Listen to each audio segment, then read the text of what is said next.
Pozdravujem, tak som teda podal trestné oznámenie na generálnej prokuratúre, na NAKU, na políciu a aj podnet na kontrolu na Najvyššom kontrolnom úrade. Dnes vám poviem skutočný príbeh, ktorý je monštruózny, až by som povedal neuveriteľný. Občas sa vám bude zdať, že nejaký science fiction počúvate, ale verte tomu, že to je pravda a založená na faktoch, na dôkazoch. Je tu podozrenie na trestný čin miestneho starostu obce Dolný Bar Oskara Berecka, nominanta strany Smer, Hlas a Aliancie. Podozrenie sa týka momentálne v 30 prípadoch a desiatky porušenia zákonov. A ak hneď na začiatku by ste povedali, že prečo práve podávam to trestné oznámenie pred voľbami, že tu bude niečo, že vymýšľané, nebude. Už som trestné oznámenie podal dávnejšie, pred rokom a pol, pred rokom viackrát. Sú prípady, ktorých je starosta momentálne trestne stíhaný a vedie sa voči nemu vyšetrovanie. A sú prípady, ktoré proste sa stratili. Nie sú, proste sa niekde stratili v šuflíku na polícii. Aj to zistím potom, kde to je, ale teraz poďme k tým hlavným veciam. Predstavte si, že tento pán si sadol do stoličky na 33 rokov a tak pekne si zaradil svoju budúcnosť, že počas týchto 33 rokov dokázal to, čo málo kto. Narábať s verejnými zdrojmi tak, ako s vlastnými, ako by to bola nejaká firma. Ako to spravil? Spravil to úplne jednoduché. Vždy okolo seba postavili poslancov, ktorí proti nemu neoponujú, všetkomu podpíšu, všetkomu nechajú. Proste tak, ako v demokracii sa nepatrí. Tento istý pán v podstate Ústavu Slovenskej republiky, základy demokratických hodnôt zašlapal do plata doslova do písmena. Ako to spravil? Spravil to tak, že sám sa nazýva ako hobby starosta.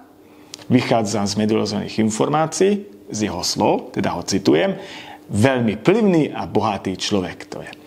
A ako zbohatol? Úplne jednoduché. Zoberte, že v malebnej obci, kde vás nikto nekontroluje a robíte si, čo chcete s verejnými zdrojmi, si sa dostanete k obrovskému majetku. Či sú to pozemky, stavebné, orné pôdy, či sa jedná o súkromné smetisko, skládku odpadov, či sa jedná o súkromný rybník.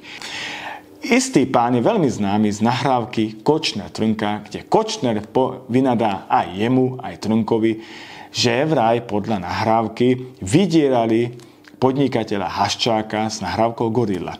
O tohto pána sa jedná rovnako. Rovnako sa jedná o tohto pána, ktorý bol zaťahnutý do prípadu mafiánov Šátorovcov. Rovnako podľa medializovaných informácií. Tento istý pán má veľmi dobré konekcie a mal vždy dobré konekcie s bývalým generálnym prokurátorom Dobroslavom Trnkom. Chodili spolu na ryby, na polovačky a popíjali. A bol často videný aj s pánom Bugárom, teda s bývalým predsedom strany Most Híd a aj s Eršekom, s Gálom a ďalšími. Viete, možno sa vám to zdá ešte furt, že je to nejaký science fiction, ale nie je. A je to len začiatok tohto príbehu. Chcem vám toto všetko porozprávať z toho dôvodu, aby som tento monštruózny prípad, respektíve aj by som lexikálny príklad poukázal na to, že títo kovaní smeráci, čoho sú schopní už len v malebnej obci s tisíckou obyvateľstva.